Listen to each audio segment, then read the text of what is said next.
Yeah, Fixer was out of there, I think, for qualifier number 2. That kind of shook things up or made some people rest a little bit easier in their seats. But then week 3, he he came he came back in, and then all of a sudden he just looked just as strong as when he had left. So people were really some people were really liking that he was gone, and some people, the one tricks or maybe the insta locks, they really enjoyed him coming back.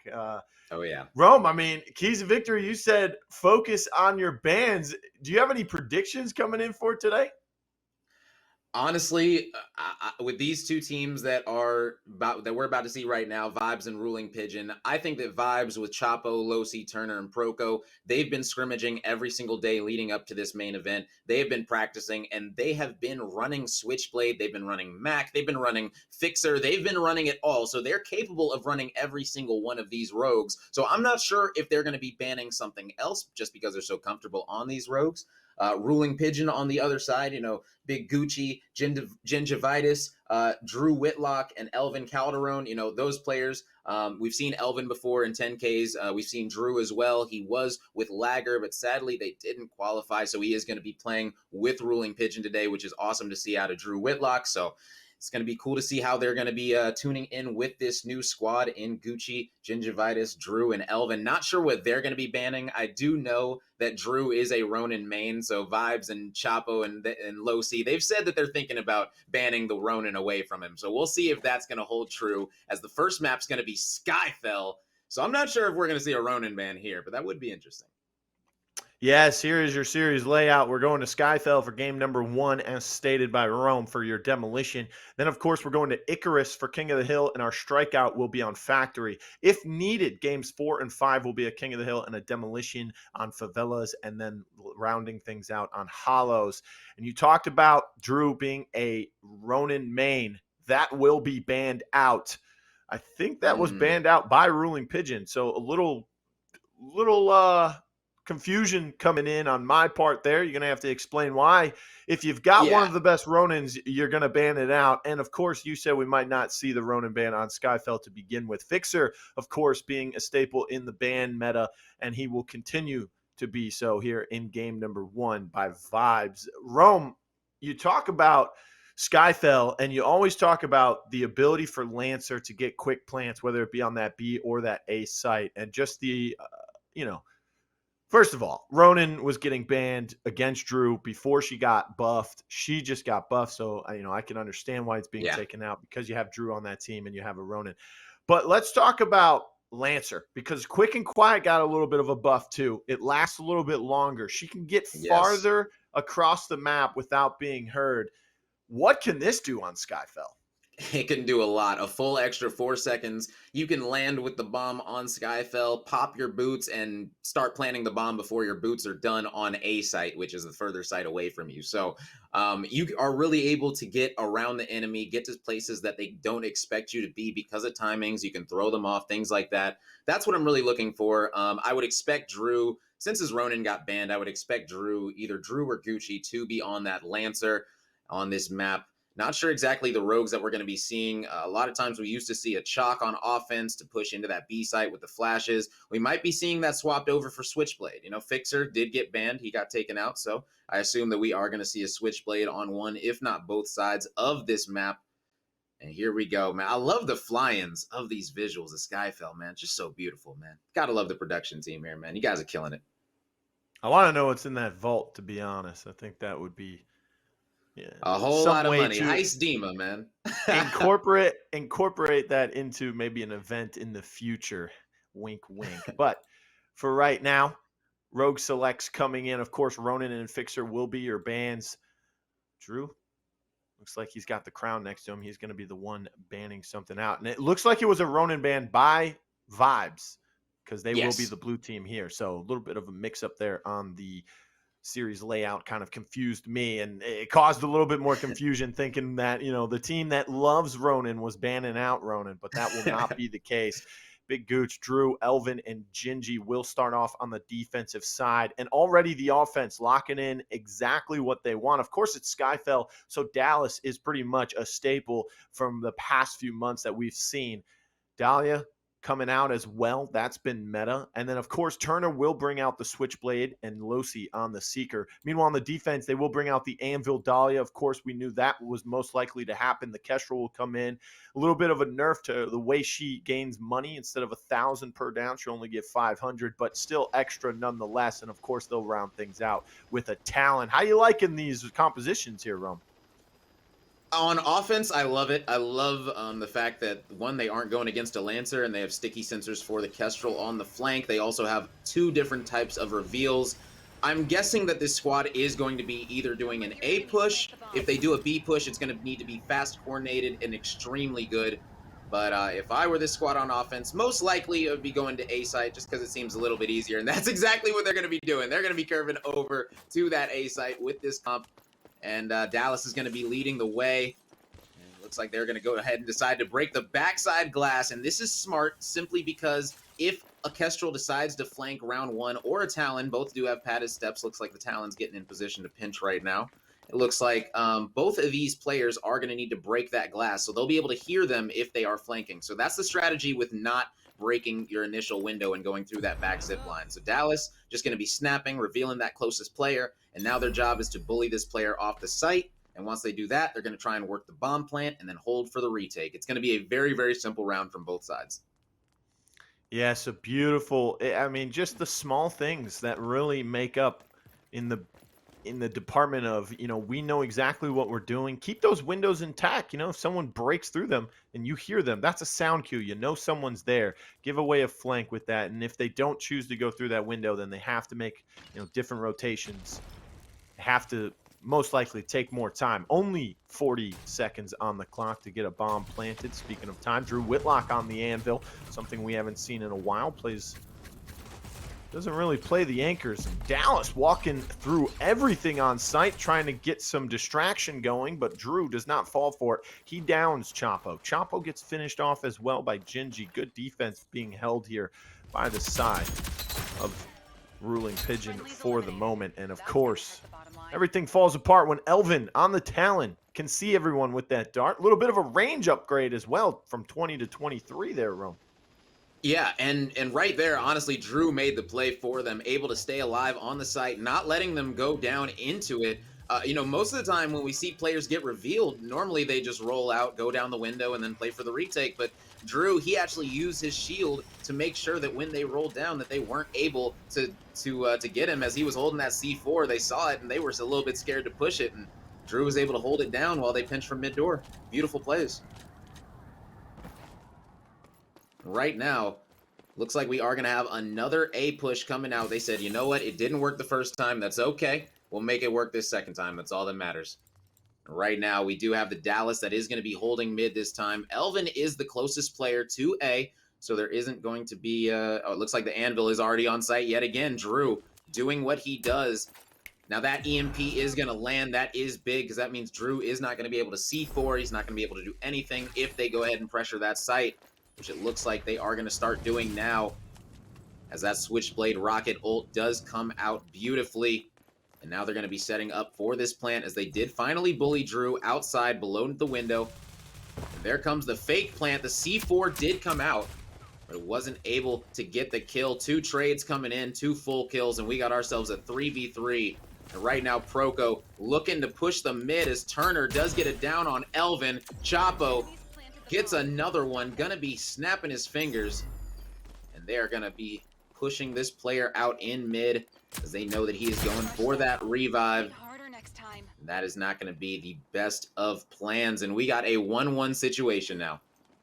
Yeah, and just the way they were able to take over the site. I mean, you don't normally think in your mind that Switchblade will be really good in competitive demolition, just because, it's kind of a shock and awe situation. You see this rocket launcher coming at you, it's going to split into 3 pools of fire. You kind of just move out the way.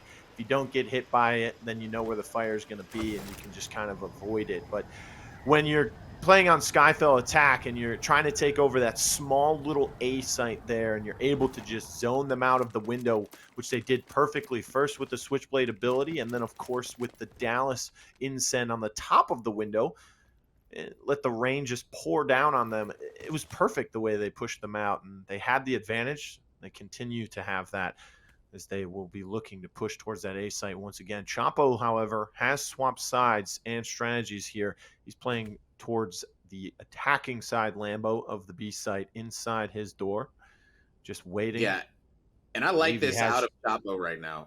The reason that I like it is because the bomb is still at A, so his teammates are still at A. So essentially, they were trying to bait it out, and now he's going to have full B control. So once they rotated over and the defense realized that they were at A, oh, it looks like there might be a little bit of a fake out as they did get B control. But right now, Turner with the bomb deciding to come back as they saw one player through mid rotate, but they don't know there's still two players waiting here for Drew. Drew gonna be meeting up his teammates coming up the stairs, and we got ourselves a 3v2 now. Drew already put his shield down, so I'm not sure about that decision, but we'll see if he's gonna be able to stay alive behind it this time. And the shield is up, as you mentioned. He put it in the exact same spot that he did the round before. This time, however, playing a little bit more passively, not playing as aggressive. Nobody really pushing into each other at the moment. He can see Proco's back. He knows that he just rotated along with two other members. But Switchblade has the bomb, remember, and she is still playing on that A site. Yeah, which means this is a hard fake B. Yeah, this is a hard fake B. At least it looks that way. As right now, Genji in a 1v2, going to be Kestrelting himself. We've all done it before. It's okay. 2v2 situation now. Dallas doesn't have the bomb. Looks like they are going to not be able to, but she gets it off. Turner with the big bomb plant as he was able to kill Drew Whitlock in the 1v1 situation across the map. Okay, Turner in the 1v1 against Talon. We got ourselves a heater. Elvin versus Turner. Yeah, Turner did get the bomb down, took out Drew as well, like you mentioned, but the shield's already gone down, so if you're going to play with the shield, you have to get inside that site, and guess who's in there? It's Turner, playing a little bit of mind games, backing up here.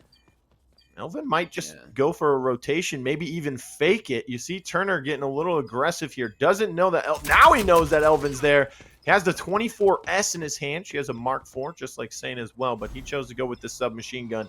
Bomb is ticking away. He has to make a move on the defensive side. Has the LMG from Drew as well, but it does not matter. Shooting off his left shoulder, non-successful as Turner wins the 1v1 and gives his team the lead 2-1.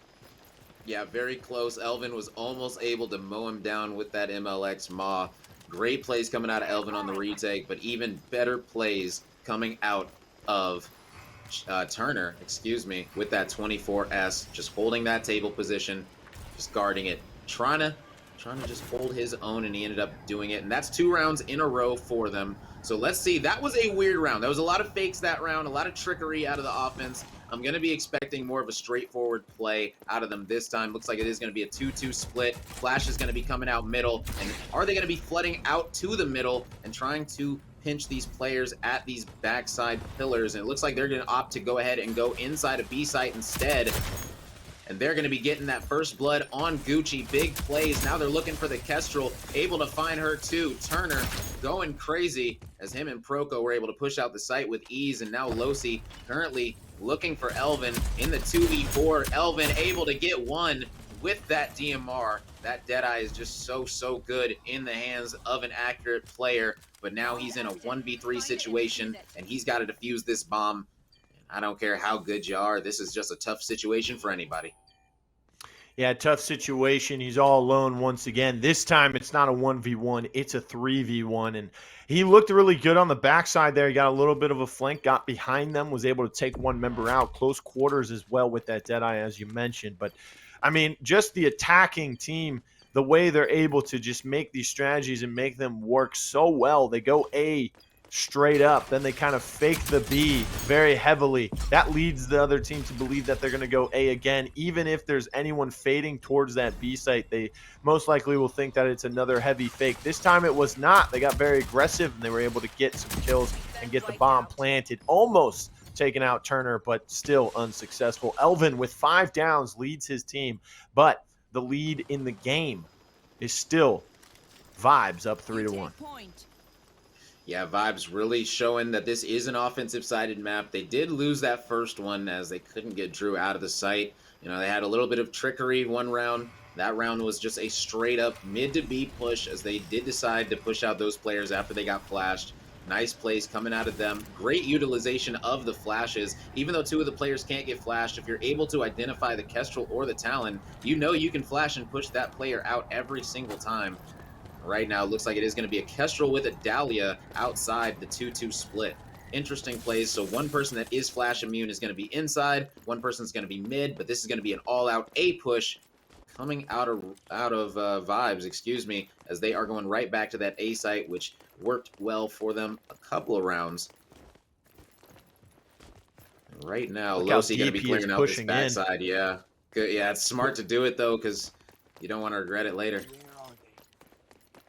Pushing in very deep. Now just retreating back to the rest of his team. The reveal gets taken out by a trophy before it can even slip past that window. So they have to assume that people are there. Possibly one on the assumption that there might be 2. Trying to get the bomb planted is Seeker. It will be successful. Turner taking a couple shots from Elvin, but Elvin with only 20 health has to disengage from that fight. Gingy did take down Losi. That's 1. A little bit of Kestrel action finally coming into play there. And the thing is they still have the shield, and they already used their molly. So once he puts up the shield, they have literally no way of getting him off the bomb. There's no way to get him off the bomb. They already used their... oh, there goes the molly right there. So I'm not sure. It must have been the Switchblade ult that got used before, as they were able to use the molly to get him off. Now they're going to be shooting the shield because he's right back on the bomb. Is Drew Whitlock defusing it, and he is able to get it down. So now we got ourselves a 2v3. Oh man, this is a close round. Close indeed. Bomb's about to go off. Just a few seconds left on it. Can they get to it? It doesn't matter. Has to reload the gun. Can he still do it in time? Yes! Finally, Turner is able to finish off that kill. I don't know if he would have been able to make it there and punch him out if the reload wasn't as quick as it was. But, you know, he was able to finish it off. 7 downs for Turner now. 12 elims on the board for him. He is having himself a game thus far. 4-1. The score just continues to rise here in the first half for Vibes, and they, well, pun intended, are vibing on attack right now. Yeah, Turner just went absolutely massive. He had to win the 1v1 with Elvin on that Deadeye Talon, and he was able to do it, get that life drain proc, switch to his pistol, and shoot the final guy off of the bomb. That was such a close round. Knew it was going to come down to the tiniest of mechanics, and that's exactly what happened. Right now, this is going to be an all-out B push, as all 4 players are in this one spot. Now, this is either going to go extremely well or extremely not well. It looks like they are going to be flooding out the middle and pinching these 2 players, and that is going to end up being a nice play. C4 coming out, but Elvin going crazy, getting 2. And that looked so good for just a second, but Elvin went massive, held his own, didn't go down, and flipped it into a 3v1. Wow. Yeah, beautiful plays coming out from the defense this round. Has not looked very good for them at all. I mean, it's 4-1. That's 4 straight victorious rounds for Vibes. They went 4 straight before this little hiccup here, but again, they were just going through mid or attempting to. It got shut down. I think it was a little bit of a luck on the side of the defense, because this attack has just kept them off their toes, has kept them guessing throughout the entire game thus far. They go A straight, they go B straight. They get very aggressive on the B site. They fake sites very heavily, and it worked out for them as well. This time around, though, doesn't want to jump off the map, and know he's going to lose some money if he does so. So he has to kind of just drag this out. Who knows? Maybe, the defense will get a little overzealous, a little cocky, and give himself a 1v1, get some extra cash. This might be what he's looking for right here, right on to Drew. There's some extra money.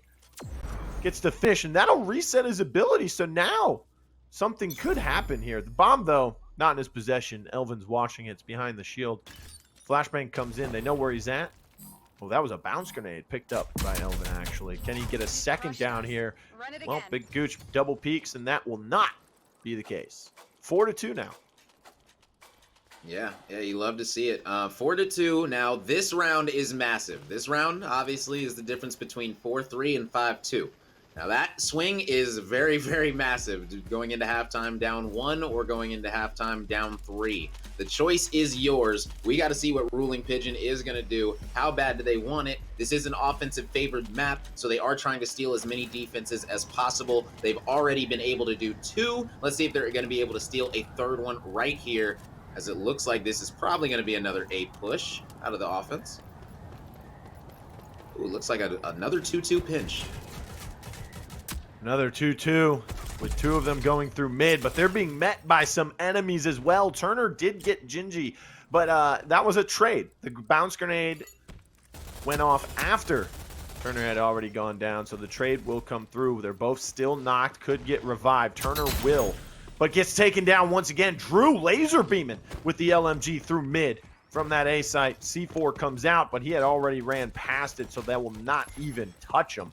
Losi stuck in the doorway here, has to go back through mid to kind of regroup with his team. Drew knows where Chapo is. EMP comes on him, and as well as an EMP, he cannot do anything about that. Yeah, sadly not going to be able to do a thing, and now it is a 2v4 retake for the defense, and it looks like we're going to be seeing a 5-2 now, as if they were able to clutch a 2v4 in this situation, I'm pretty sure they'll be able to clutch a 4v2. You never know. Crazier things have happened here in the $10,000 events. And right now, priming that grenade. It is a Dahlia and an Anvil. Blink has already gone through. Incense has already been thrown as well. We know that to be true. That's what downed Drew in the first place, or helped down him. He has no C4. Shield went up. Did not get popped down. But Chapo on the flank takes out 1, takes out 2. That finishes it off. 5-2 to end the half. We're switching sides. It's not looking good for Ruling Pigeon. Yeah, not looking good, but they are going to be able to have the favored side right here. So as long as they just play it to their capabilities, they should, in theory, be able to do the exact same thing to Vibes that Vibes just did to Ruling Pigeon. Now, the thing that we do have to look out for is the rogue choices. Is Ruling Pigeon going to be going with the heavy intel? Are they going to be going with the Seeker Dallas? Seeker Dallas was extremely good for the offense. They had a bunch of intel. Ronin is banned, so you know that if you do go Seeker Dallas, you are going to see almost everyone on the map. And right now, Drew Whitlock going to be locking in that Switchblade, as he is known for it, as he has been playing Switchblade a whole lot recently, as he's already a level 7, man. Really been grinding that character. Grinding the character indeed. Looking really good on it as well. Kind of, I wouldn't say carrying the team, but there is a heavy load falling on him. He is one of those characters that has a ton of firepower in their kits, especially with that extra movement speed after he uses anything. I mean, he can use his ability or just kind of throw a grenade or a flashbang, give himself some extra movement speed. That can really set the defense off their toes as well.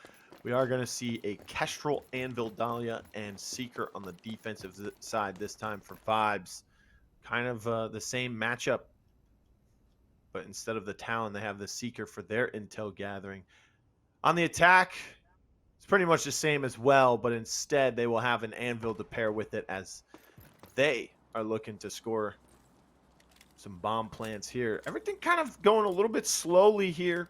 It is pistol round, so you sometimes expect that. Have to get that intel. Drew, this time not playing the Anvil. Instead, he's playing that Switchblade. Yes, and right now, Elvin with the bomb. Looks like he's going to be getting the bomb down over at B. So that's why everyone is going to start rotating right now. Elvin's trying. I would love to go to Dallas's point of view. Yeah, okay, so he is on the site, going to be getting this bad boy down.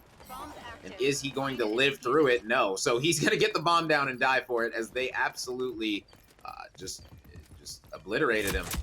They were able to get there before his own teammates were, and that was not that good of a sneak plant. A lot of times if you do go for that sneak plant, you try to get a kill or make sure that you have complete control. But he died while planting that one, so that is definitely going to need to get sharpened up. Not as effective as we watched in the first half from the opposite side, as they were able to perfectly plant A off that beautiful heavy B push.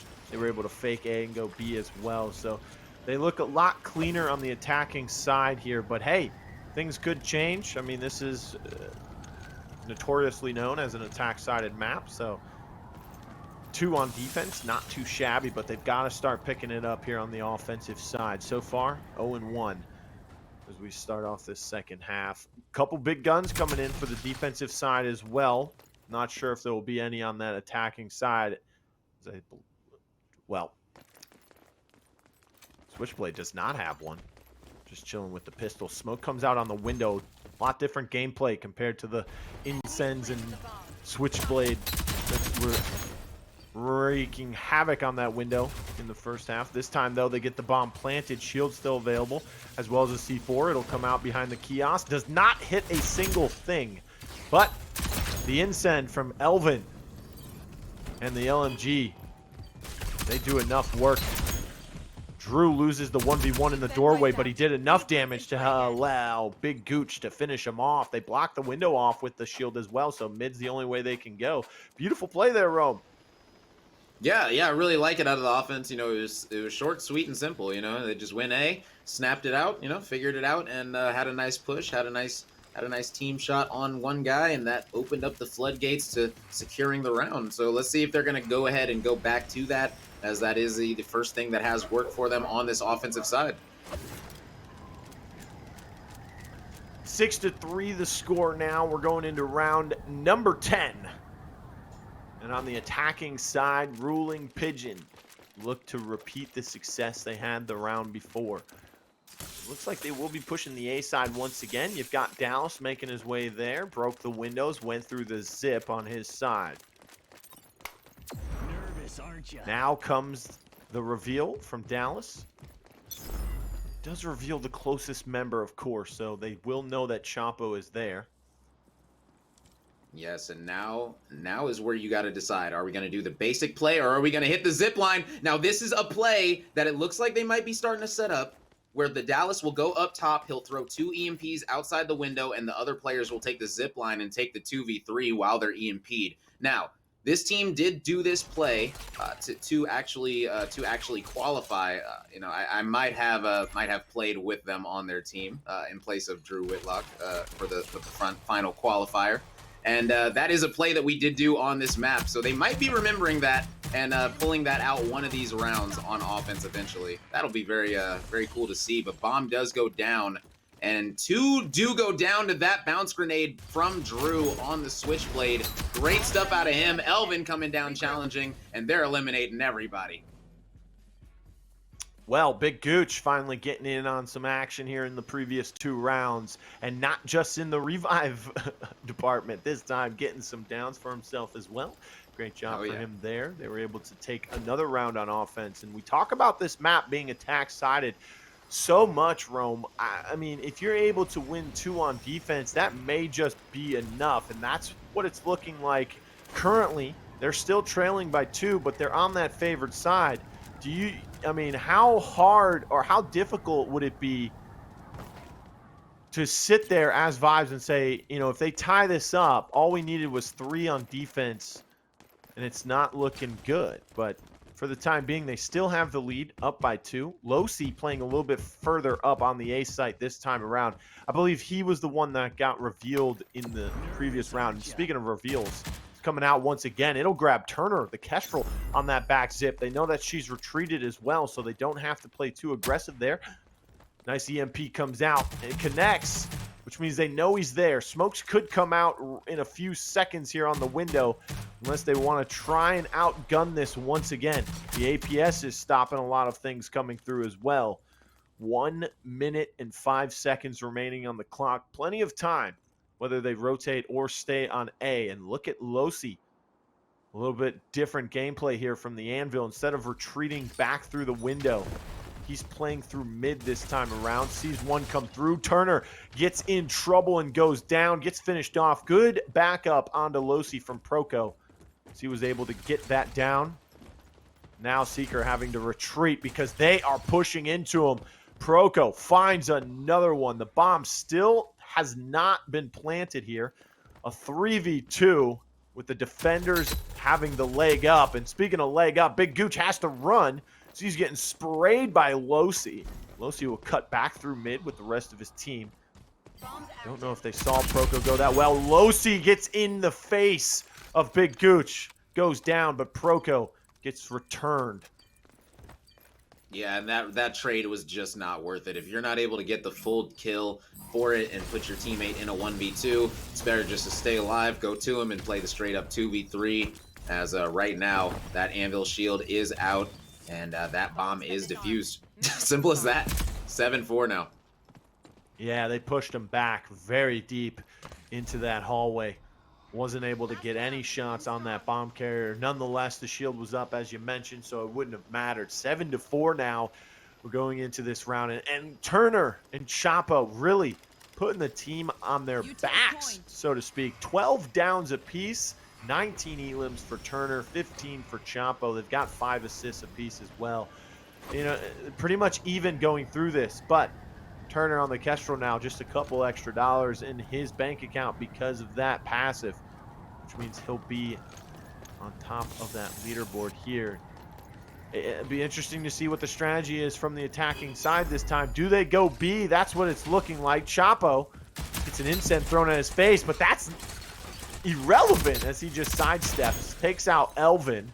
But Turner and Chapo will fall to Gingy and Big Gooch. But it doesn't matter. The victory comes through once everyone is eliminated. The defense prevails. Only needed 3, and they were able to get it. Rome, I mean, what happened there? Attack-sided map, just the attack just did not look good for the side of Ruling Pigeon. Yeah, it didn't look good. I'm not sure what made them go away from that A site. It seemed to be working for them pretty well. They just decided to switch things up for a couple rounds, and it ended up coming back to bite them. So, hopefully we'll see Ruling Pigeon be able to bounce back on map 2. This is a best of 5, but we are going to start into our respawn game modes of the series. So we got a King of the Hill and then a Strikeout at minimum. So it's going to be fun. Now, Strikeout, a thing that people might not have talked about or touched on, is that the spawns did get changed just a tad bit. So the spawns are now going to be flipping and things like that. So people are more fond of Strikeout now than a little bit before. But we got some highlights from this first map, as we got Chapo, who was doing it all, Turner doing it all, and he was on this Switchblade making it happen. He ended up winning the big 1v1 to end up making it another 1v1, and ended up winning that one against Elvin as well. Just a nice 2 kills out of him.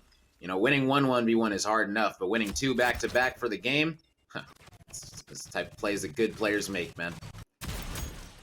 Type of good players? Well, they're the ones who make plays, just like you said, and that is what was happening from Turner and Chapo, whether it was on the flanks or just straight up. I mean, Turner, with that Switchblade kit, just tremendous way to zone people out, keep them out of the site when they were on attack, and then on the defensive side, with the Kestrel making the plays that were necessary. Let's go and take a look at the series layout. Game 1 goes in favor of Vibes999 with a score of 8-4. We're going to Icarus for King of the Hill. You mentioned Strikeout had a couple changes to those spawns, so people aren't as animated against it. But until that, we will have to deal with King of the Hill. Icarus, it's a small map, and these rotations, especially from hills 2 and 3, or B and C, super close together. Pretty much the same angles being fought there. Rome, what are we looking to expect out of Icarus, King of the Hill? In my opinion, if Fixer is going to be target banned, if Switchblade is going to be left open, I expect to see a lot of Switchblade, maybe even some Scorch. I expect to see Vi, maybe some Lancer play.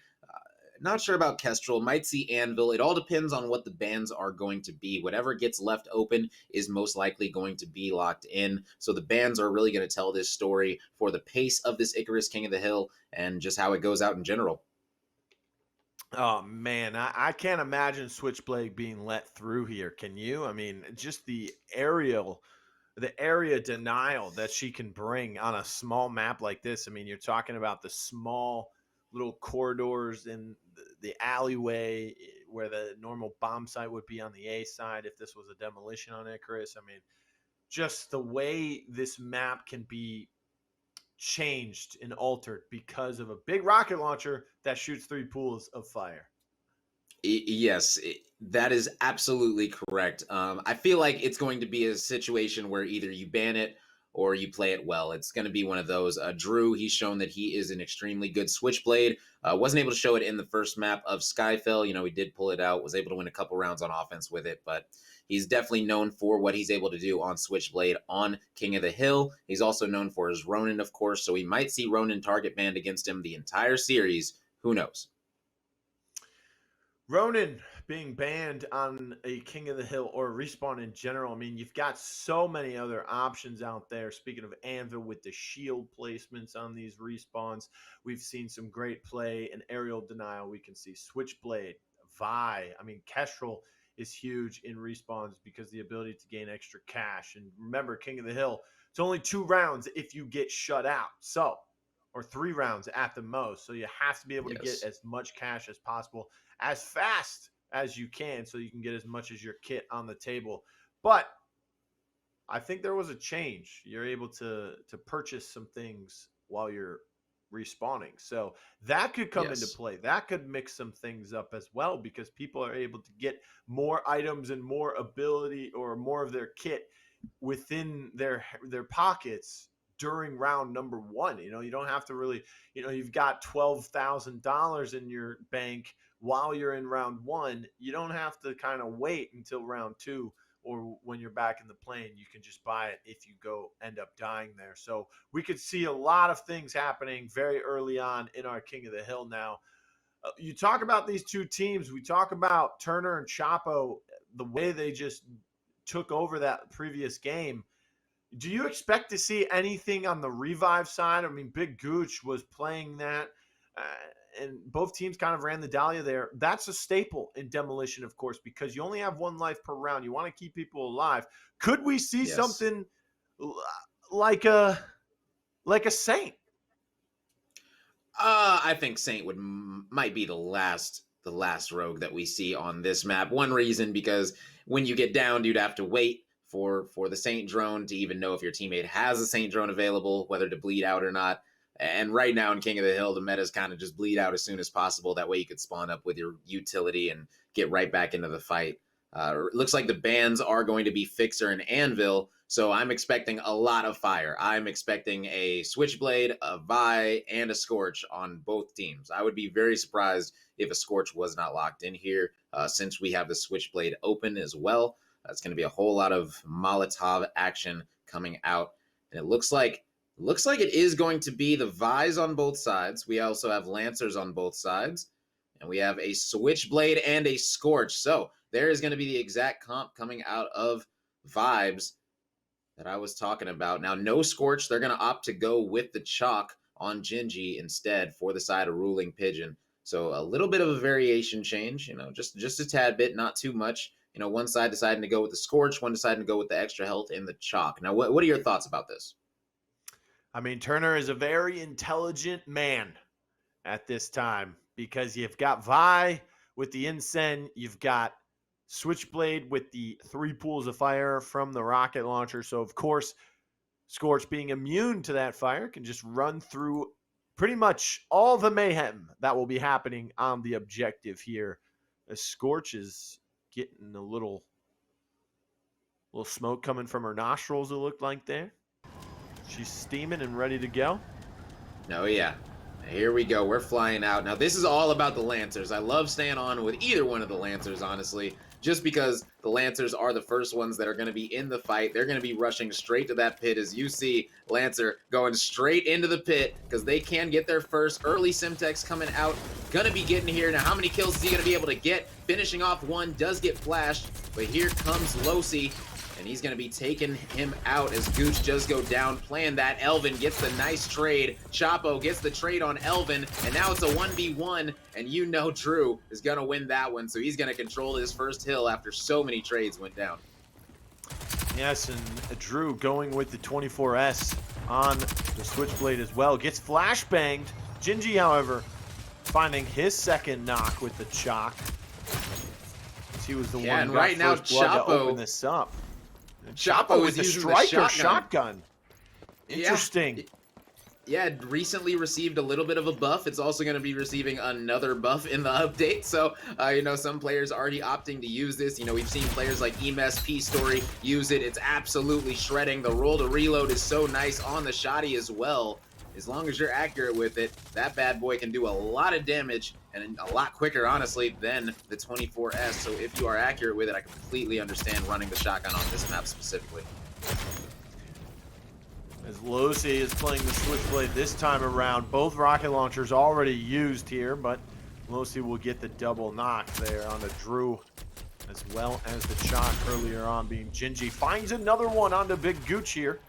Elvin gets taken out on the backside of the tree. The objective now being taken control of with 15 points in climbing for the side of Vibes. Remember, they do lead 1-0 here, but a lot of teams starting to focus a lot more on the respawns rather than the demolitions. We've seen it work out for teams like Right Turtle winning last month's 10K. Turner finding another one on the Gingy, but he gets return fired onto by Big Gooch, who also gets a double onto Proco as well before he finally falls. And the B site looking a lot more crazy as they are falling in one by one here. No big team fights. It's just trades back and forth. 1 per 1, it's looking like. Now, yeah, and it's only a 1 point difference right now. And it is in the middle. Yeah, only a 1 point difference at the start of this hill, which is something that's very, very open. This hill, the only thing that's really there to cover you is that well. And so if you are not having an anvil on your team, it's almost like you just got to kind of stand there and wait for the molly and the utility to come out, as both squads have vibe poisons. Both squads have a switchblade ult. So this C hill, I'm not expecting a lot of points from either team on it, honestly. I wouldn't be surprised if we see over 20 points from either team on this hill. Elvin finding himself a double, playing off the short jump wall. You said you wouldn't be surprised if either team gets less than 20 points on this hill. It is a deadly one. So many different angles. It's in the middle. It's basically the town square for this little island here. Yes, and it's all going to be coming down to the early rotations on the final hill. So right now, it does look like Ruling Pigeon is going to have that early advantage simply because they got that scrap time. But right now, Vibes does already have the final hill set up, so they got to break it, and that's going to be a great start, starting with Chapo. Simtex coming out, not able to get the full kill. 2 players go down, but Losi wins the fight in the cut. Now Drew and Elvin got to come in and make something happen, but Drew goes down, and now it's all up to Elvin in a 1v2, and he's better off to just wait for his team, but he's going to take the fight anyway. He's going to get that trade. Yeah, ended up winning the trade just because of Semtex came out. Speaking of Semtex, Gingy finds Chapo with one as well. It's even trades coming out in the kill feed once more. I mean, Gingy on this chalk, you talked about the ability to not bring out a Scorch, and instead they have the man who can revive himself and rage up. He's doing a good job here. I think just most of the time he's getting trades before he needs to be able to do so. His team's not in position to help him out. Speaking of being in position, 85 with the lead and still climbing is Vibes here in round number 1. Only 10 seconds remaining as they continue to grow this lead by 30. Yeah, and Vibes was able... They were able to get that early rotation to this final site, and they have held it this entire time. But that's 2 downs coming out of the side of Ruling Pigeon. There's a third, now only 1. They already have the site. It's sudden death. They need to hold this for 25 more seconds, ladies and gentlemen. It's going to come down to this one final push. Are they going to be able to take out all 4 of these players or not? A lot of fire coming through. 4 characters, 5 actually, with the Scorch, are able to put some flames on the ground. Nice shotgun coming out from Chapo as he finds another one, and round number 1 comes to a close, and it will go in favor of Vibes here. Now just needing to win round 2 to push this to a 2-0 lead. Rome, they're looking really good, especially Losi. I mean, we talked about Turner and Chapo in the demolition. Let's talk about Losi here. 18 downs with the Switchblade, 27 elims. leading the pack. I mean, plus 10 over the person in second, plus 9 over his other two teammates. 11 downs being the most on the side of ruling Pigeon. So Losi really putting in some damage and some work here. Yeah, Losi essentially said, you know what, I'm going to put the team on my back. Now, the funny thing is Losi has actually been playing without sound for a couple weeks now. He had a pretty bad ear infection, but he was able to get that all figured out before this final main event. So he's finally got game sound. So I'm sure he's feeling like a whole new person as he was able to get that. And when you're practicing without game sound for 2 straight weeks, you're going to feel very, very good once you have game sound and are able to play. I bet you his world was rocked when he got his hearing back, because when you don't have hearing for a while, it feels really weird when it comes back. I don't know. When like you take a bath, a shower, like you go swimming, you get water in your ears, and it's in there for a little bit, and then when you finally get it out, open up your ear again, it's a whole new world. That might be what he's experiencing here, although he is playing one of the loudest characters, shooting a rocket launcher, throwing grenades, flashbangs. I hope he is all right after today here. Overheat gets popped by the Scorch. Turner just waiting on the hill. Has to know that he's there. Does find one, but it was return fired. Gingy takes him out. Big Gooch goes down as well. Even trades once again. Back and forth the gunfights have gone throughout this game, but not the score. 35 and climbing. Vibes looking to take the lead with hill number 2 once again here in round 2. Yeah, right now Elvin is going to war. He was doing a lot, putting a lot of people in Vibe Poison, was able to get 2 downs, but sadly his team wasn't able to get the trade. So the side of Vibes going to be holding this B hill, considered definitely one of the 2 power hills on this map. B and D are the 2 power hills per se, as that first one, like you like to say, you don't have as much time on it. It's going to be just a util dump fest at the start. It's going to be a lot of trades, but this site right here, you can actually hold this one for the full 75 seconds, which it looks like this team is going to actually be able to do. So it looks like ruling Pigeon did finally get a little bit of scrap time, just a tad bit on that hill, but this is a 30-point lead going into this C hill. Now, like I said, you usually don't see too many points get taken on this hill. Currently, it's a 30-point lead. Wouldn't be surprised if that is going to be almost the exact same going into this final hill, as both teams have already early rotated over in the previous round. So we'll see at what time both these teams are going to opt to early rotate, because early rotating has given the first team the win in Vibes, as they were able to get that early rotation and hold it for the entire first 70 seconds, which was massive and ended up being the reason they won round 1. So we're coming up to the final 10 seconds of this hill. It's still a 15-point game, very close one. It's going to come down to the very last hill in a sudden death, Blue. Yeah, this is massive for the side of ruling Pigeon to pick up some points on this hill, to be exact, just because hill number 2 did not go well for him. I mean, 75 seconds total is the time limit for the hill. They only scored 8 points there. Whether they just couldn't get in the hill or they couldn't get anyone off of it to take the neutrality off of it, whichever was their problem. Now they're starting to rotate for this final hill. Watching both sides is Chalk. He's going to need some teammates. They're taking the lead now because of that middle hill, so some garbage time being picked up. They did have control of it beforehand as well. That's how they've narrowed that gap. So they played that third hill beautifully. That's a hill, you said, you normally only see less than 20 from each side. That's 40 out of the possible 75. But they were able to grab more than 40. 43 to be exact. As the final hill is ticking away. 45 seconds remaining. They've got to get in there on the side of Vibes if they want to win this in regulation.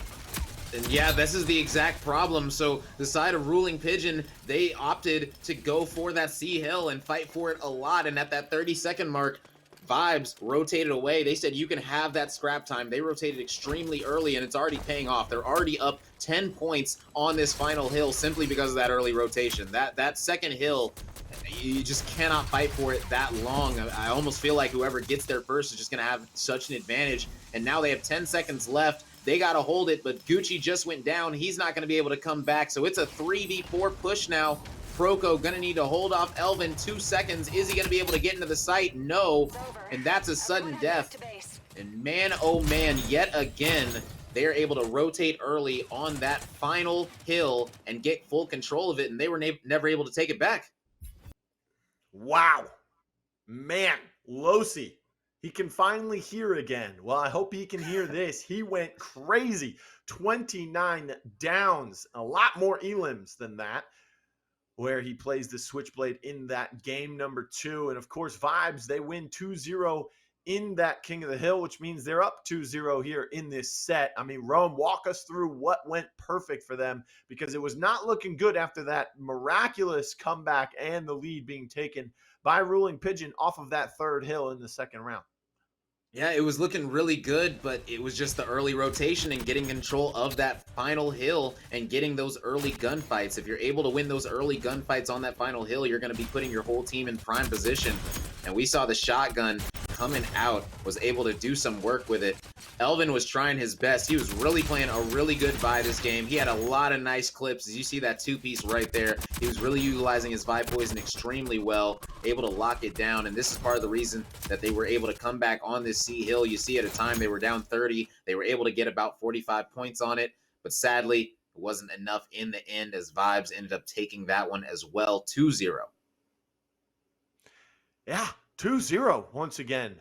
Vibes taking a commanding lead in this set, and only one win away from making it into the next round of our main event bracket. But, ladies and gentlemen, don't forget, it is double elimination. So, if you end up losing here today, on broadcast, of course, because some of the loser brackets will start happening once they start to fill in towards the later half of today. But for right now, we're going to Factory Strikeout. What are you expecting here, Rome? Because we have not seen Strikeout in 3 weeks, to be exact. Yes, we have not seen 4 Strikeout weeks. since the last main event. Yeah, 4 weeks, man. It's been a while. I'm excited to see it. There is the update with the spawns actually flipping a whole lot, which is going to be awesome. So Strikeout now, I played it in pubs. It's been extremely enjoyable. It almost feels like King of the Hill, just with one stationary site. And you have a specific amount of lives, of course, which is the main thing that you need to watch out for. So, Blue, what are you looking forward to with this Strikeout, man? Man, Strikeout, I'm looking forward to seeing how teams can adapt to these different spawns coming in. I haven't even seen the new spawns. I live alone, so I got a lot of garden chores to do to get ready for the fall here. So I haven't been able to dive into some road company as much as I would have hoped in the past couple of days. But what I have been able to dive into is the bracket. Let's go ahead and take a look at some of the bracket, a little bit of an update for you. Just Us Roco. Well, the favorite, of course, even though they're not the defending champions, they will make it to the next round. They take down Stush Gaming. By the way, Stush Gaming, a team that used to play in the Paladins console league for high res. So it's good to see that they are expanding into another high res title here in Road Company. Love to see it. Stush Gaming, always really good to watch them play. I mean, there's some good people behind those scenes of that org there. But Justice Roco will take them down in advance to the quarterfinals. So Stush Gaming will drop to the losers bracket. And Hefty Lobsters, the team we talked about earlier, they'll be dropping to the losers bracket after their round 1 matchup against Takers. So Takers able to take them down, and they will move on. High Donkey Cruelty, they're still playing. Beefy Magpie, Nice Mongoose, winner of that will play Just Us Roco.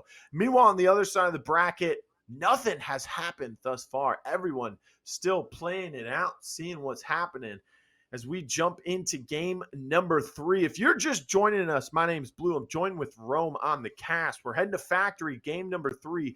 Vibes999 versus Ruling Pigeon. And it has been a doozy so far. 2-0 Vibes lead as they were able to win the demolition 8-4. And then they closed out the King of the Hill 2-0. We played on Skyfell and Icarus. Now, here we are with Factory. Rome, what are you expecting to see in these compositions? I would expect to see Drew on Ronin. It looks like it is going to be open. So immediately locked in by him. Fixer is also available. So it looks like Elvin is going to be pulling him out. We're going to be seeing 2 Lancers as well. Ooh, switching away from the Lancer, as we might Are they going to end up switching to the Dahlia? No, they're going to keep it with the Chalk and the Mac. So this is a interesting comp. 2 LMGs coming out of the side of Vibes for this strikeout. How are you feeling about that? Well, Switchblade and Vi have both been banned out. I think that's a smart decision from ruling Pigeon, considering the Switchblade has definitely dominated them in both games so far. Not just a Demolition, but as well as a King of the Hill. Or actually, not just a King of the Hill, because you would expect her to be as dominant in King of the Hill in a respawn game mode. But the way Turner was able to use her successfully on attack on Skyfell for Demolition was just spectacular. So banning that out from ruling Pigeon, I think, is the wisest decision. Going back to what you said your keys to victory are today, Rome. Be very smart with your bans. Not only smart, you got to be cautious.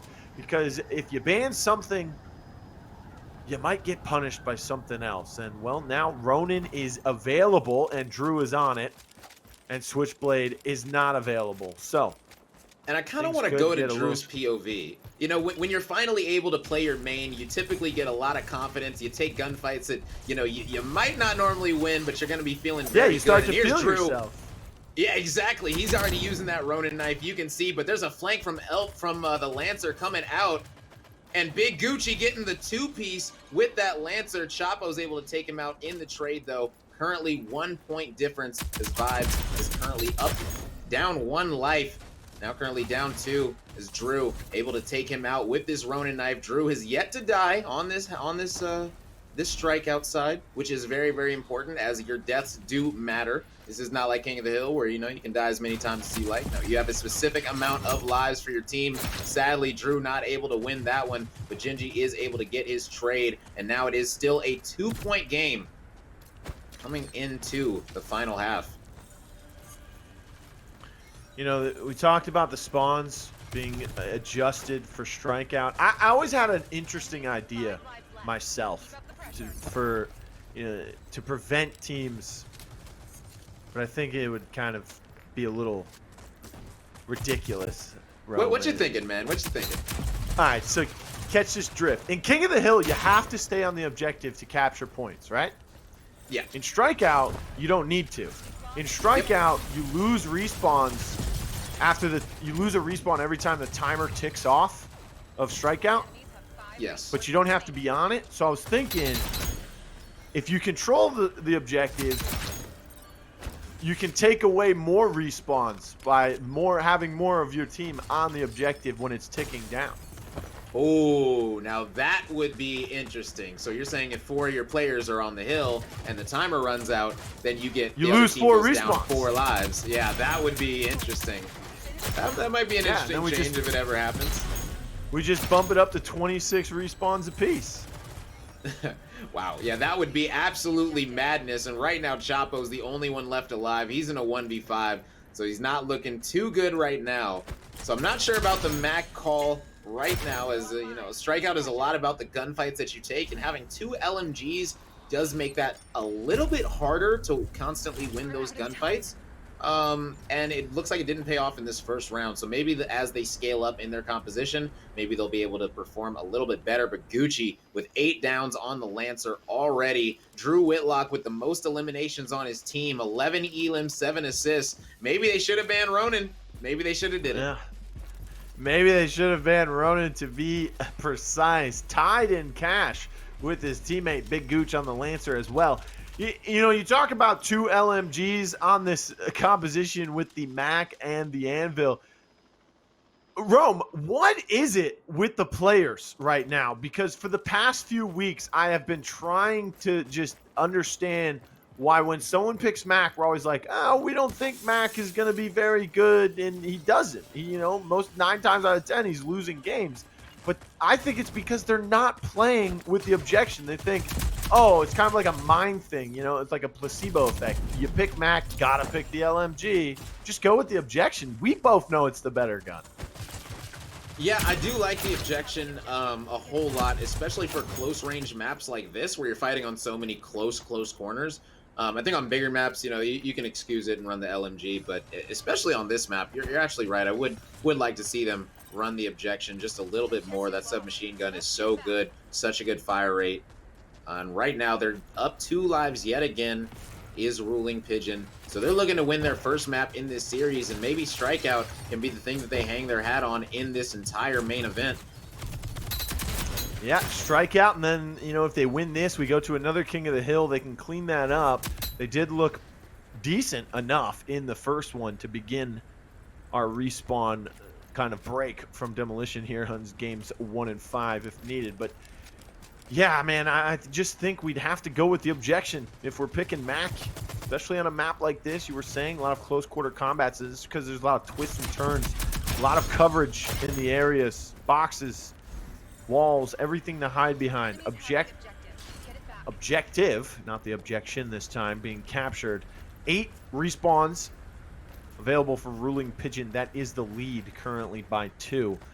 And the Ronin, I wouldn't say spectacular, but still deafening to the point where you might have wanted to take it away once again, but instead they take something else away. Nice shot with that ballistic knife right onto Proco's foot. Takes him out. 3 members go down. Make that a full team white on the tickets. Vibes now with only 2. Finally taking 2 lives away from Ruling Pigeon as well. Yeah, it was a big 5-point swing out of this squad. Right now, Losi trying to come back, but that hip fire, that LMG is not going to stand a chance against that 24S at that close range. Chapo with the nice shots on Elvin, taking him down, but they cannot die anymore as they are out of lives. They do finally take the point, but they are in a 4v6 currently. It's not looking good for them. Although this is not impossible. A shield was set up as well, so they do have that to their advantage to kind of create some more angles for them to play around with, and the light bomb will come out as well. Not sure how effective that will be with the wall. So close on the left side of it. Smokes did come out as well, and Chapo does get it down. A second one on the Big Gooch.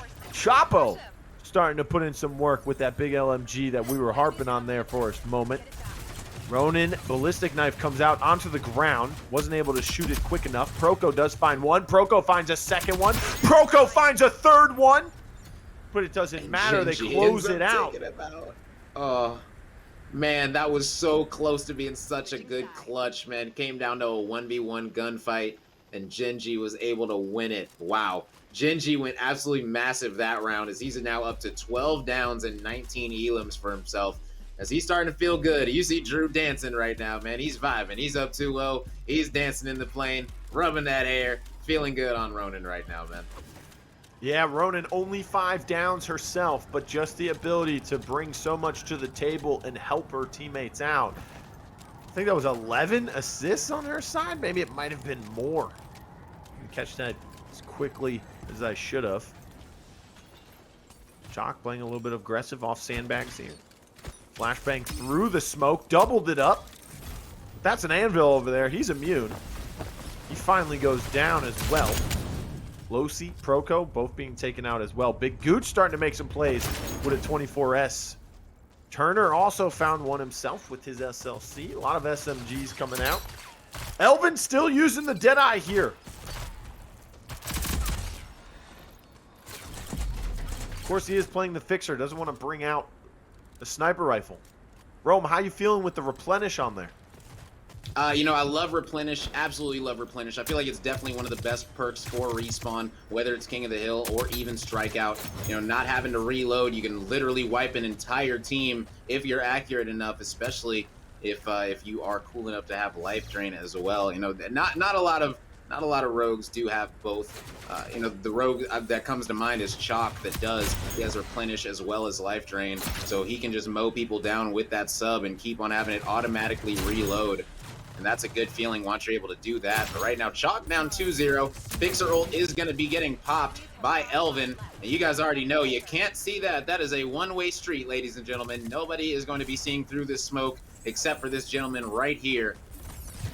And that is going to finally run out. So he's going to retreat back. And they're still up 5 lives now. And this is just solid gameplay of Strikeout coming out of this squad. Yeah, a couple life drains in this game.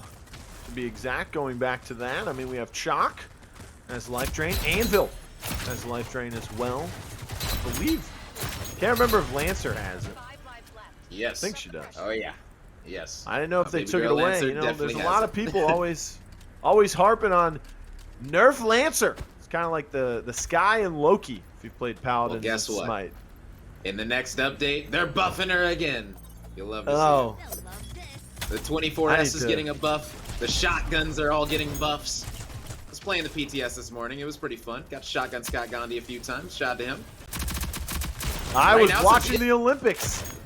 But it's a close game. We got a tie game right now. Currently, Vibes does have control of the point, though. About 10 seconds left on it.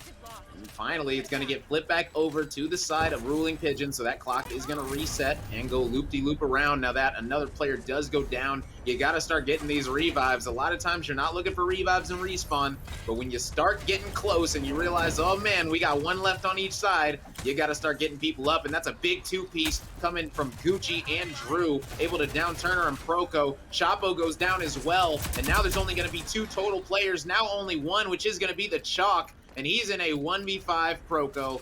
My goodness, we're going to go to a map 4, Blue. Yeah, map 4 is inevitable. It's going to happen here. As Proco is all alone, and he will just prolong this, it looks like. A great display of strikeout after a disastrous game 1 and 2 here from Ruling Pigeon. Flashbang comes out, does connect, but it does not matter. He can waste as much time as he'd like. Has the sword in his hand. That sword, that katana, by the way. Chapo got a kill with it. Big Gooch picks it up and kills Chapo with it. That was just awesome to see. Finds one, but it doesn't matter. And they will just kind of wait for him to bleed out as he does not want to use the rage to come back. 19 downs, 29 elims for Big Gooch, 24 for the top man on that team for the time being. But, you know, we talked about this.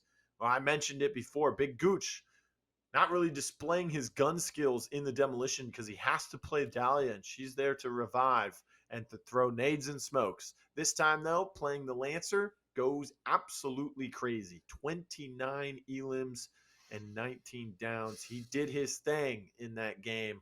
We're going to game 4. Rome, break it down for us while we watch these amazing replays from a team. Yeah, it was just some super good plays overall coming out of the side of Ruling Pigeon. You know, Vibes just was not able to get it together. There were so many close gunfights that were just won by Ruling Pigeon. And, you know, Vibes, they tried it with the LMGs, with the Mac, with the Anvil, and it just ended up not working out. So many times they found themselves in close gunfights where they just weren't able to do that same amount of DPS. And we saw Drew, he was finally able to get on his Ronin, currently 1-0 in map count when he's able to play it. As they let it go, they ended up banning Switchblade instead, so maybe they were more scared of Drew's Switchblade, but it looks like that was going to be the wrong choice as Drew made him pay for it, winning a swift 3-0. A swift 3-0 on strikeout. Not what you would have expected after watching games 1 and 2. I mean, Ronin didn't get a lot of downs. Drew was not going crazy on the scoreboard, but the assists and the amount of potential that he was putting out there. Look at this. Drags him out from behind cover, and that allowed the katana to come through from Big Gooch. So, I mean, just the ability for him to open up the playbook for the rest of his team. Do you see the man in Ronin once again, or are they comfortable leaving that open here on King of the Hill? 100%. I have even found out that from my personal experience in this meta, I have been banning Ronin a ton lately when it comes to scrims or just 8s and things like that. The reason is because if you ban Ronin in Demolition, so many times people go that Ronin Dahlia combo, especially on defense on this map. And if you do have that, you just have no idea where they are going to be ratting, especially if a player like Glitch is banned and things like that. You can only have Dallas and Seeker for the intel. And when they aren't able to reveal those players because of that inability, it's going to be extremely rough. So I assume that they're going to be banning the Ronin again. Mainly because they want to know where everyone's at. And that is the biggest issue with Ronan right now. Being able to not be revealed is such a big thing in a reveal meta that she is a pick or ban in a lot of these situations in Demolition. And this is something, her passive getting that buff, that's something that everyone pretty much thought she should have had from the get-go, right? So it's not like this is something where it's like, oh my goodness, oh, I never thought of this. It's something where we were like, you know what? She should be immune to all of this because it's so niche for her to just be immune to a Talon Dart when there's no other form of Talon Dart equivalent out there. But then when you talk about like cloaked and you're immune to reveals, it's like seeker reveals, sensor drones, tracker rounds, everything that reveals you, right? So you're thinking, and then you're like, well, cloak doesn't work against Talon Dart. That's why Ronan has it. And you're like, it's still not enough. So finally, she gets something that we all thought she should have had from the jump start. If you could just revert cloak back to the original, that would be nice. That would be interesting because it would essentially make everyone Ronin for $3,000. So I don't know if that's the best way to go about it right now. Make it a $12,000 or $15,000 perk. Who knows, man? Maybe, but I definitely like the old version of Cloaked personally. That's just a preference of mine. But Ronin right now, just such a nice power pick. We've been talking about it so much. I highly doubt that it gets allowed to be played on this Favela's King of the Hill. Favela's King of the Hill, you are able to use that Ronin knife extremely well. I can think of on A point, the first point, you can Ronin off both of the doors. That way that nobody can run through them. On the D point, the final hill, you can Ronin off one of the doors or the hop up or the ramp. You can Ronin off any of them to make sure they can't get there. The Ronin knife also comes back extremely quickly for an ultimate compared to other ultimates. So you're able to get that Ronin knife a lot. You're able to put it on zip lines, things like that. There's just so many places on this Favela's King of the Hill that you're able to put the Ronin knife to just defend it extremely well. So I would expect her to be banned. If they do allow her to come through, Drew is going to be extremely happy. But like we said before, if you do ban one thing, you're going to leave another thing open. So if you use a ban on a Ronin, you might have to go against a Switchblade and regret it. So I'm interested to see what these rogues are going to be that's banned. Ronin not banned. Okay, so we got Anvil, it looks like, is being hovered as the ban for ruling Pigeon, and Vi, which is going to be the ban for Vibes, interestingly enough. So here we go. Anvil and Vi being banned. I mean, it's some pretty standard bans in a respawn from what we've seen in the past few weeks, maybe even past 2 months it is now. So, Ronin is available. So is Switchblade. We are going to see some Switchblades come out. We're going to see the Fixers, the Kestrels, and the Lancers. Yeah, it's a mirror match. Comp on both sides. No Ronin at all. Drew will be on the Switchblade this time around. Elvin on the Fixer once again. He did pretty well on it in that strikeout, obviously, partly why they were able to win it. Roco coming out with the Fixer on the opposite side. But what we're looking forward to is Big Gooch and Chapo going at it with the Lancers. Yes, 100%. And I can see the reason that he opted to not use the Ronin in this situation. With Switchblade not being banned, you have to play her essentially in King of the Hill if you want any chance of winning, if the other team is going to be running a Switchblade. So on this team specifically, Drew is the only Switchblade player. So that is the reason that we are not seeing him run the Ronin, is because he is designated as the Switchblade player for the team. As Gooch, Elvin, they have not played as much Switchblade as this young man right here, and he's going to be going straight into this point, going to be trying to hit this rocket. Let's see how it's going to go as he's got it in hand, and it looks like the rocket did not connect. Right now we're on with Drew as they were able to just zone off those players. 2 of his teammates did go down, but they were able to get the first initial points on this hill. Right now it's just a bloodbath as both of these Switchblades are trading lives. Right now, side of ruling Pigeon trying to flood in from this door side. Using their flashes, nice utility use. And 2 players going to be dropping immediately, and they're able to get back into this area and contest it. And that's a big gunfight, but Elvin does lose that one to Chapo. My goodness, Chapo chopping him down. And right there, Gucci getting back Roco with a little bit of Lancer love of his own. And now we got the Lancer v Turner, and Gooch is going to win that one. And they're going to rotate down with a 20-point lead as Gooch right now holding to this up top tree area.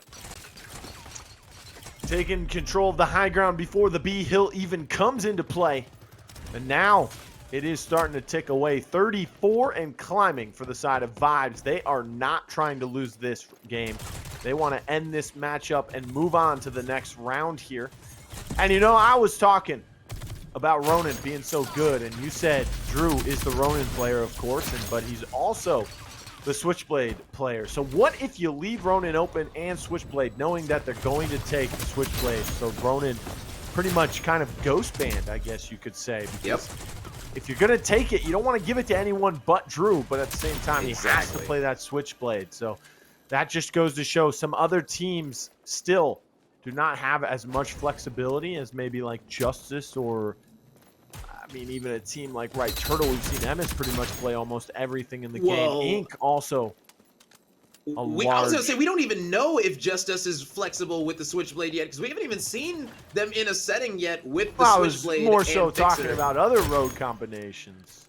Oh, yes, of course. Yeah, they've where, been extremely you know, like versatile. they draft a Kestrel, and they don't just have one Kestrel player. They've had two, you know? Yes. We've seen 3 of them play it. Even Highlight came in and played it for them. And then even with, like, Fixer. I mean, now Gronky's starting to play the Fixer for them. So you would normally think it was the sniper god himself, Frag Out. But that's starting to change. So just the flexibility that they can create after having some practice with it. So no doubt they will have some flexibility on the Switchblade. Maybe not today. Maybe not tomorrow. Not starting out. But eventually. I mean, who knows? We don't even know who's going to play Switchblade for them. Very true. Competitive side. And that's the next thing that I was going to ask you is, which one do you guess is going to be the Switchblade player on that team? I mean, in comparison, we're looking at people that play those aggressive type flank and those frag out kind of characters, you know, like Drew and Losi. Mm-hmm. I would probably have to say the Lamb. I mean, he's used to the 24S. With the Lancer, he also likes getting in people's faces. He likes just being aggressive. He's not as defensive or as technical minded as the rest of his. Speaking of technically minded, Gingy, you got to throw the grenade at the opponent there. Bounces it off himself, and then Turner finds him with the rocket. Oh, yeah, and we are going into this hill.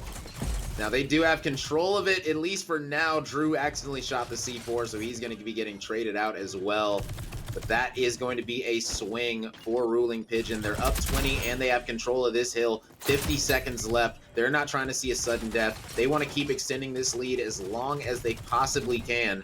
As flashes are coming out, and all this extra utility, now that you're able to buy in the first round, if you're getting a bunch of downs, it really makes it great, because now you can get, as a Lancer, you can get a smoke, you can get padded, you can get a Simtex, all before the second round even starts now, as most of the time you just wait up, you'd have 12 or 15,000 to spend at the end of the round, but now you got yourself a war, as everyone has their util, everyone's flying into the site, and that's the retake that we've been waiting for, and now it's all about the hold, ladies and gentlemen.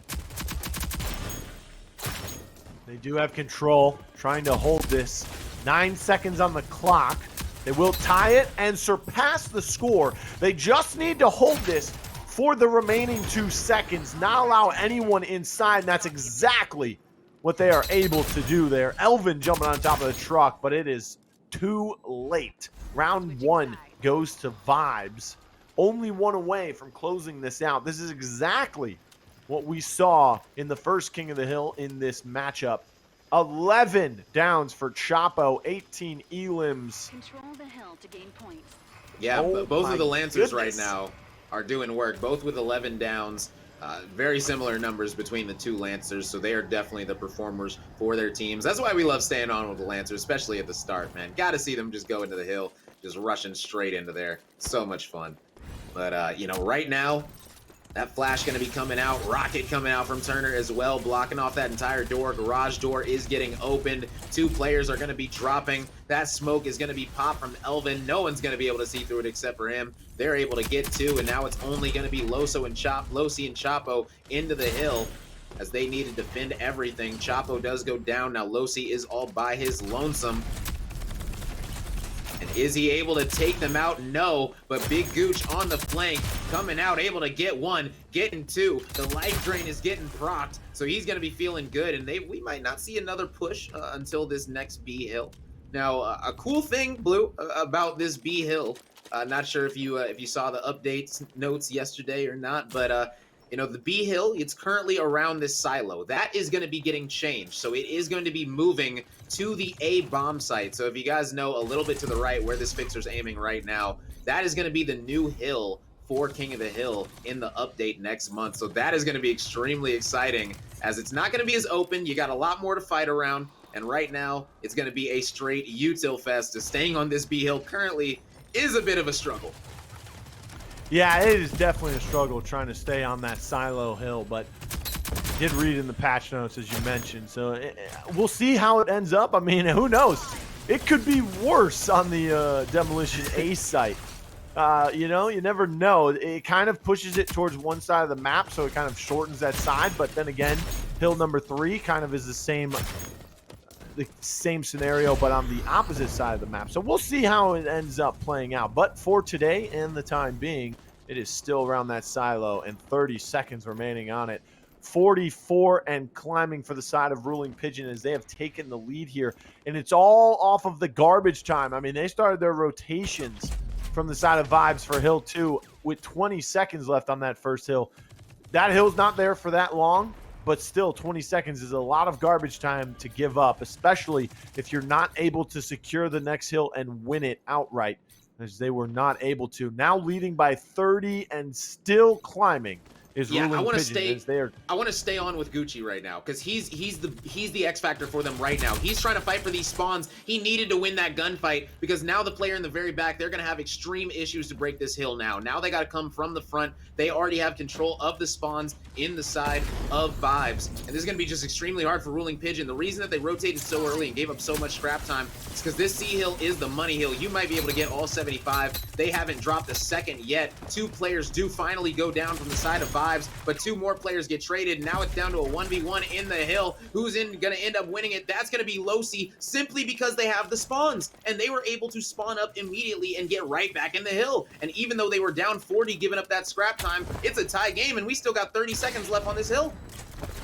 Yeah, I mean, the 4th and 1st hill are so similar because they're very wide open and they're kind of parallel to the entry points for both teams on each side.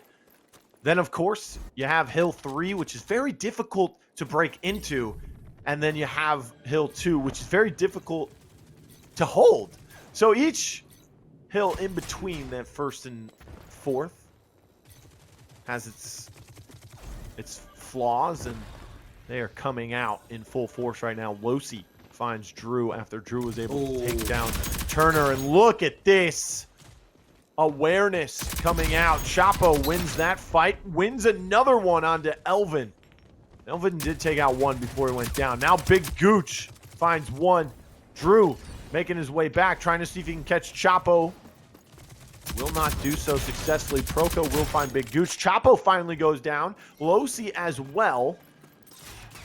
And just like that, off of the 3rd hill domination that they played so well, Vibes taking the lead and controlling it, 120 to 87. Still climbing for the side of Ruling Pigeon. They'll reach 90 here with just 2 points to go. No one on the objective as they now take control back in their side. But everything is being neutraled out as the push is coming in from Ruling Pigeon. Yeah, and currently you guys see Turner, he's not exactly playing on the site right now. He's just trying to get here and get ready to get these kills at this sudden death. They're already up 30. They just need to get these kills, wipe them one time, and that's going to be all she wrote. And this rocket is ready, coming out of him, and boom, there it is, going to be down in 2, and that's 3 players down, and that's going to be a victory screen. That is going to be a 3-1, 2-1, or 2-0, excuse me, 2-point lead. And they Turner are going to be taking... Losi. Yeah. Both with 36 eliminations, 21 downs for one of them. I think it was 27 for the other. So, I mean, Turner just turning up on the Switchblade once again, something he's dominated with throughout this entire series, minus the one game where he was banned. And he picked Scorch in one of those games as well. So, he's just been dominating anywhere he can throw a pool of fire or shoot a rocket launcher. I mean, he's doing great with the SMGs, the SLC, and the 24S, respectively, between the two rogues he played. But Rome, I was looking good there for a moment, but once again, a repeat of our first King of the Hill. Ruling Pigeon just cannot pull out a victory. Yeah, and the biggest issue with this was just the rotations. As simple as that. The money hills, you have to rotate early on. It's worth giving up that scrap time. I'll give up 30 seconds to get 75 any day, and that's the way that they took it, and they've practiced enough so they know when to rotate. They know how to hold a hill once they do rotate, because the most annoying thing is early rotating, getting complete control, giving the other team all the scrap time, and then losing the gunfight the second that they challenge you for the next hill. That is detrimental, but they kept not allowing this team to do that, and they were able to get a couple of full 75s, which is absolutely amazing out of this squad, showing why they are going to be moving on to the second round and dropping down Ruling Pigeon to the losers bracket. Yes, indeed. 2-0 and the King of the Hill for game number 4 on Favela. So it will be a 3-1 victory, only dropping 4 rounds in demolition as they won that 8-4. 2-0 for Vibes on Icarus, King of the Hill, and then, of course, 2-0 on Favelas for King of the Hill. Game number 3 did go the way of Ruling Pigeon in a 3-0, but again, it was not enough in their King of the Hill to kind of bring it back and kind of have a chance at winning this matchup. Instead, Ruling Pigeon will drop down to the losers bracket. And of course, let's take a look at that bracket, the winner side at least. High Donkey did take out Cruelty, so they will advance to take on Takers. And Beefy Magpie takes down Nice Mongoose, so they will be matched up against Justice Roco. Meanwhile, on the other side of the bracket, we finally have some teams that have advanced. Right Turtle, of course, one of those top teams, and the defending champions. They take down Panitas Paneras, and Best Snake takes out Mr. McCooey. So both teams that came in from our tie-breaking tournament now in the losers bracket, along with some other teams as well. I mean, Right Turtle, the number 7 seed coming into this tournament, only playing in qualifier number 1, but still your defending champion. So please put some respect on their names. Justice Roco, of course, the most winningest team. You got to put some respect on theirs as well. Beefy Magpie, though, kind of stepping up, making a name for themselves. Of course, Vibes, not on the bracket graphic yet, but they, as we just witnessed, will be moving on as well. They play the winner of the Homie Squad and Beefy Alligator. Homie Squad, the winners of qualifier number 2, and a team that's starting to rise in the ranks as well. Yeah, this team today is going to be very, very interesting. It's going to have Soka, Joker, Billiams, and Stugatz. So those are going to be the 4 players for the Homie Squad that are going to be playing today. So Hoppies and Nimmies sadly couldn't make this one. So Stugatz and Billiams are going to be playing with Joker and Soka today. So that is a little bit of a nugget for you. I went into a stream. I forgot whose it was. And I said hello, and they said hello. And then once they said hello, the person they were playing with, Stugatz, told me in the stream, don't call him Stugatz anymore. He knows that used to be his name. It's still a CMG name, but his name's Ava Smalls, man. We gotta call him Ava Smalls. I got yelled at in a Twitch stream, so I gotta do what I gotta do here. He'll be all right. He told me that he wanted to be called Stugatz. He said, I'm coming with a new identity, and now he's going back to ABA Smalls. He's like, you know what? Everyone knows me as ABA Smalls. They respect me as that. Let me just go back to that anyway. And so that's what he's doing. It's no big deal, man. Shout at him. Funny guy. Yes, a funny guy indeed. But, I mean, Rome, do you have any last thoughts about that last matchup we just watched? I mean, Vibes was a team that was looking really good. Qualifier number 3, they came in second place. And here they can kind of regroup and take down, of course, Ruling Pigeon. Yeah, the thing that I'm going to say right now is, Vibes, they showed a lot of promise. I will say that their losers bracket run, they are able to make a good one. They have the chemistry. They have the capabilities within their team. They have they've been here before. They've been in the 10K events before, so they know how to go through a losers bracket as well as everyone that hasn't won one has been in the losers bracket before. So, It's going to be amazing to see how they're going to do in their losers run, but I'm even more excited to see how this winners bracket run is going to go from the side of Vibes, as they showed out and showed up going up 3-1. Hey, I'm excited for some more Road Company action as well. And we hope everyone at home watching is. So, we've got some more action coming for you. But before we can bring it, we've got to take a quick break. You're watching the CMG Road Company Showdown.